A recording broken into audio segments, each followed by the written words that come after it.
कभी भी आपके यहाँ किसी व्यक्ति की मृत्यु होती है तो पहला काम यह है कि विधिवत उसकी त्रयोदशी करो।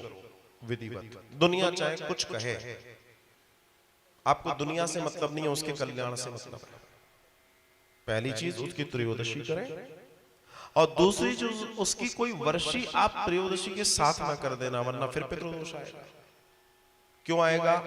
क्योंकि जो हर महीने आपको उसका भोजन देना है उसकी वर्षी तक, अगर आपने वो पहले ही रख दिया उसके लिए तो उसको वो प्राप्त नहीं होता। इस रास्ते में जब ये रुकेगा, अभी जब इसको ठहराया जाएगा तब इसको भोजन मिलेगा, और वो भोजन कब मिलेगा? जो इसके स्वजन इसके लिए निकालेंगे तिथि पर, सिर्फ वही भोजन मिलेगा इसको। अभी आगे चर्चा आएगी।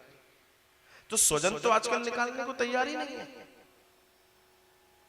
तो आज मुझसे कोई पूछ रहा था कि साहब ये हमारे लोग, हाँ सुमित ने प्रश्न पूछा कि हमारे ही लोग हैं, हमको क्यों परेशान कर रहे हैं? भैया जब तुम उनको नहीं दोगे तो परेशान तो करेंगे। उनको तुम्हें देना है, तुम्हें पूरी जिंदगी दी उन्होंने, अब तुम्हें जब उनको देना है तुम नहीं दोगे तो वो परेशान नहीं करेंगे तो क्या करेंगे? मरता क्या नहीं करता। अब वो लटके पड़े तो वो क्या नहीं करेंगे? उनको वो तो स्थिति गड़बड़ होगी। भूख प्यास से तड़पता हुआ व्यक्ति घर के अंदर उत्पात मचा देगा, कमरे में बंद करके देख लो भाई, है दीवार तोड़ देगा, टीवी तोड़ देगा, सब तोड़ देगा, बोला खोलो दरवाजा, भूख लगी है। बताओ, उसके आगे किसी चीज की वैल्यू नहीं है। तो जिस व्यक्ति को हमें भोजन देना था, हमने क्या किया? हमने कहा भार टरा, ये गया, एक काम करो वर्षी भी कर दो। घोर पाप है वर्षी करना। और ध्यान रखना, यही वो चीजें हैं जो आपके पितरों को आपका दुश्मन बनाती हैं। उन्होंने भूखा रह रह के आपको पाला, उन्होंने नए कपड़े नहीं पहने आपके लिए सिलवाए, उन्होंने साइकिल पे चला आपको मोटरसाइकिल दिलवाई, उन्होंने झोपड़ियों में जीवन लगाया आपके लिए घर और फ्लैट बनवाए, और आप उनको खाना नहीं दोगे? आप उनके बारे में विचार नहीं करोगे?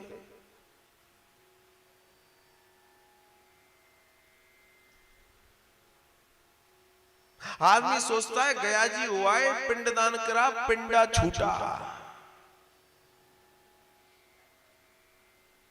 ये बहुत बड़ा कंफ्यूजन है। पिंडा नहीं छूटा, अगर आप ये सोच रहे हो तो, बल्कि आपने एक ऐसी व्यवस्था बना दी कि अब वो भी तृप्त और आप भी तृप्त। आगे जब आप श्राद्ध करेंगे अगले वर्ष से तो समझ में आएगा कि रिजल्ट क्या होते हैं। तो हम अपने स्वजनों के साथ अगर गलत कर रहे हैं तो जब वो प्रेत योनि में चले जाएंगे, क्योंकि उनमें बुद्धि तो वो होगी नहीं, तो वो क्या करेंगे? वो तो वही करेंगे ना जो कर रहे हैं। उनको हम गलत कैसे कह सकते हैं? वो उनकी योनि के वजह से। अब जैसे कोई व्यक्ति, एक बार की बात है, अकबर अपने नगर के भ्रमण में था, रात्रि का समय था, हाथी पे बैठा है, तो सामने से झूलता हुआ एक व्यक्ति आ गया, अकबर को गाली देने लगा। पकड़ लिया उन लोगों ने, बंद कर दिया, सुबह दरबार में पेश किया गया। ये जो कथाएं अकबर बीरबल की उसमें आती है, हालांकि इसको मैं अभी काट भी दूंगा। तो उसको पेश किया गया, तो उसने बोला हाँ भाई कल रात को तुम क्या कह रहे थे? क्या कह रहे थे? बोला तुम राजा को गाली दे रहे थे। बोला नहीं मैंने नहीं दी। बोला तुमने गालियां दी हैं, सबूत है इतने सारे? बोला मैंने नहीं दी साहब। बोला तुम किसने दी? बोला जो पी रखी थी उसने दी। तो आदमी क्या कहता है? अरे ये होश में नहीं, इसको छोड़ो। बात वही आ गई। लेकिन मुझे आज तक ये पता, ये जो पीने वाले लोग जो नाटक करते हैं, मैं इनसे ये पूछना चाहता हूं कि तुम लुढ़कते पुढ़कते अपने घर पहुंच जाते हो, दरवाजा भी पीट लेते हो, और दरवाजा जो खोलता उसको भी पीट लेते हो, और सुबह कहते हो कि मेरे को होश नहीं था। रास्ते में जो खाकी वर्दी वाला मिलता है उसको सलूट क्यों करते हो? तब होश कहां से आ जाता है? जवाब दो ना। आप मुझे बताओ, तब तुम्हारे अंदर होश कहां से आता है? इधर तो तुम कह रहे हो मेरे को होश नहीं था, हैं? और यहां तुम्हें होश है। सलाम साहब, उसको तो गाली नहीं देते, उसको तो चाटा नहीं मारते साहब, सब नौटंकी है। दर्शन समझिएगा आप, इस सूत्र को समझिए। जो सूत्र हम लोग बात कर रहे हैं यहां, ये है हमारे कर्म। तो उस व्यक्ति को हमने छोड़ दिया, चलो इसमें होश नहीं है 5 मिनट के लिए, लेकिन हमें तो होश है कि हमको उनको देना था, उनको करना था। ऐसे ही वो पितृ हैं, अब वो अपने होश में नहीं है, अब उनको आप दोष नहीं दे सकते, ये तो हमारे पिताजी थे, बाबा जी थे, चाचा जी थे, काका जी थे, क्योंकि वो अपना होश खो बैठते हैं। अब तो उन्हें भोजन चाहिए, पहले पेट पूजा फिर काम दूजा, सिद्धांत। तो आप अपने पितरों को दोष मत दीजिए, अपने कर्मों को देखें कि हमारे कार्य कैसे हैं। क्योंकि अगर हमारे कार्य ठीक नहीं है, इसी के वजह से वो अतृप्त हैं, वरना वही तो आशीर्वाद देते हैं, वही तो आशीर्वाद दे रहे हैं। और लोग इतने लालची हो गए हैं आज की तारीख में, मैं कई समय से देख रहा हूं, इतना लालच लोगों में हो गया है कि अपने यहाँ कोई बच्चा मरा, कोई मरा, उसको पितरजी बनाया और बिठा दिया, बोले तू मुक्त नहीं होगा, तू तो हमारा कल्याण कर। बहुत जगह है कि कोई बच्चा मरा, कोई जवान मरा, उसको बनाया, पितरजी नाम का उसका एक चबूतरा कर दिया, बोला पितर चालीसा चल रही है। हनुमान चालीसा सुनी थी, पितर चालीसा भी चल रही है।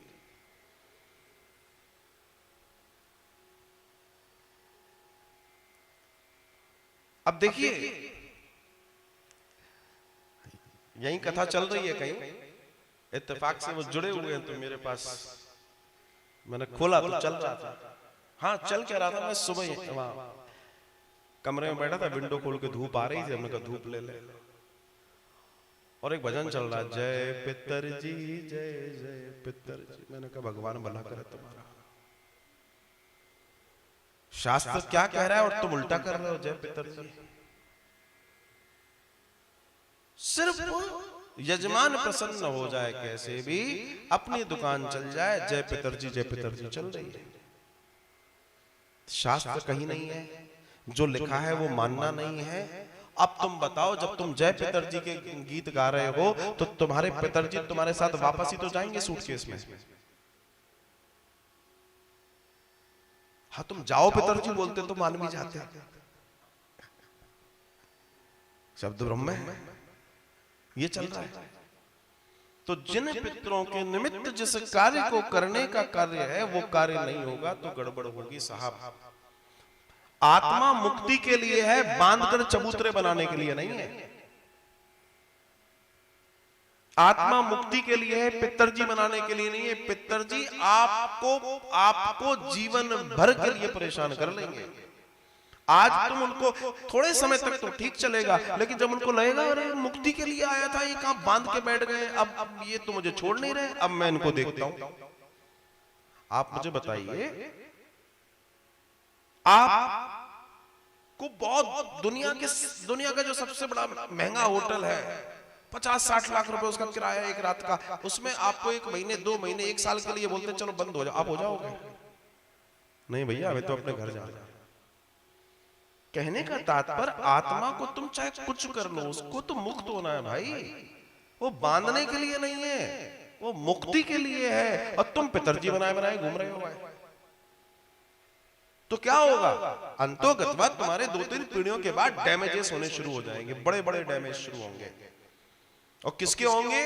जो ज्यादा एक्टिव है, ज्यादा सरल है, ज्यादा इमोशनल है, ज्यादा शरीफ है। क्यों? क्योंकि उनको मालूम है यही कर सकता है, बाकी तो सब मर्दूत हैं, ये तो करेंगे नहीं। तो जो कर सकता है वो भी बेचारा, देखो सही सरल होना भी दुखदाई है। अगर आप अच्छे व्यक्ति हैं तो पितरजी भी कहते हैं तुसी ग्रेट हो, आप ही से काम होगा हमारा। वो बेचारे क्या करें, उनको दिख रहा है यही आदमी हमारे को कर सकता है, क्योंकि जिसको छूटना है वो तो उसको पकड़ेगा।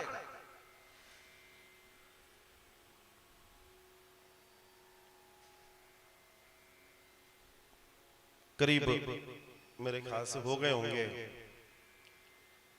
25-27 साल। रास्ते में से जा रहे थे, एक एक्सीडेंट हुआ। आदत में कहीं कोई एक्सीडेंट है पहले उसको देखना, उसको पहुंचाना है, ये शुरू से है। तो लोग खड़े हुए देख रहे हैं, वो रोड पे पड़ा और रोड के बीच में पड़ा है, सर के इधर से धार बह के खून की जा चुकी है।